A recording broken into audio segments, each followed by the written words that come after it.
Hello friend, मैं doctor Swati Gupta, infertility IVF consultant, laparoscopic surgeon, आशीर्वाद hospital, Indira Nagar, Lucknow से। आज हम बात करेंगे आईवीएफ साइकिल्स के बारे में कि इसमें हमें क्या टेस्ट कराने हैं, कैसे इन्वेस्टिगेशन कराने हैं, किस तरीके से इंजेक्शंस लगेंगे, क्या टाइम लगेगा। इस प्रक्रिया को आज हम पूरी तरीके से समझेंगे। आईवीएफ ओन इस साइकिल में हम वाइफ के एग यूज करेंगे, हस्बैंड के स्पर्म्स यूज करेंगे और उसी से बेबी को एम्ब्रियोलॉजी लैब में बनाएंगे और ट्रांसफर करके प्रेगनेंसी प्राप्त करने की कोशिश करेंगे। तो इस प्रक्रिया में क्या होता है, सबसे पहले हम वाइफ और हस्बैंड को काउंसलिंग करते हैं और इसके अलावा उनके कुछ ब्लड टेस्ट किए जाते हैं। दोनों के, वाइफ का एक अल्ट्रासाउंड करते हैं, हस्बैंड की एक बेसिक सीमेन एनालिसिस की रिपोर्ट करते हैं। और जब ये सारे इन्वेस्टिगेशंस हो जाते हैं तो पीरियड के सेकेंड डे से हम वाइफ को इंजेक्शंस देना स्टार्ट करते हैं। पहले उनका एक ब्लड टेस्ट कराया जाता है, हार्मोनल टेस्ट। जब वो नॉर्मल लेवल पे आ जाते हैं सारे हार्मोन्स, तो फिर हम उनको इंजेक्शंस देना चालू करते हैं। अब इंजेक्शन की डोज और ड्यूरेशन डिपेंड करता है कि जो फीमेल है उसकी एज कितनी है, उसका AMH लेवल कितना है, उसका ओवेरियन रिजर्व कितना है। उस पे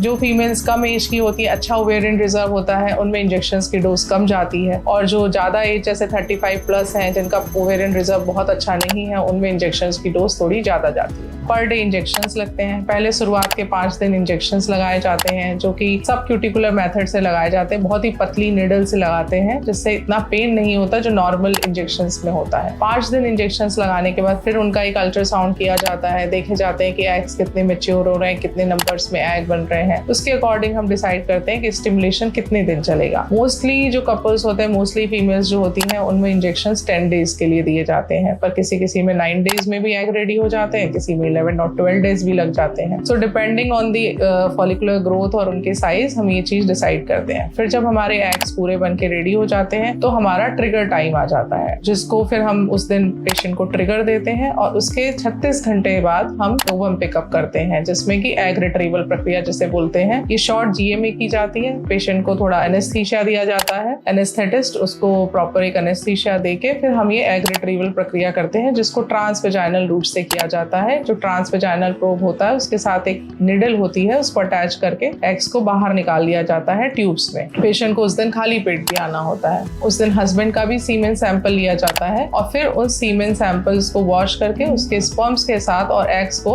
लेबोरेटरी में फर्टिलाइज किया जाता है, एम्ब्रियो बनाए जाते हैं। उस दिन हमारा डे 0 होता है एम्ब्रियो बनाने का। फिर हम उन एम्ब्रियोज को जो बनाते हैं, फिर हम उसको डे 3 पे फिर चेक करते हैं कि किस तरीके के एम्ब्रियो बने हैं और एम्ब्रियो को कोशिश करते हैं कि डे 5 डे 6 तक लेके जाएं, जिसको बोलते हैं ब्लास्टोसिस्ट कल्चर। और जब ये ब्लास्टोसिस्ट रेडी हो जाते हैं तब आपको इन्फॉर्म किया जाता है कि आपके कितने एग्स रिट्रीव होने के बाद आपके कितने एम्ब्रियो बन के रेडी हुए हैं। और फिर अगर हम फ्रेश साइकिल कर रहे होते हैं तो उनको उसी साइकिल में ट्रांसफर कर देते हैं, और अगर हम फ्रीज साइकिल कर रहे हैं तो सारे एम्ब्रियोज को फ्रीज कर लिया जाता है और फिर उसके बाद उनको बाद में 1 या 1.5 महीने के बाद ट्रांसफर किया जाता है। Thank you.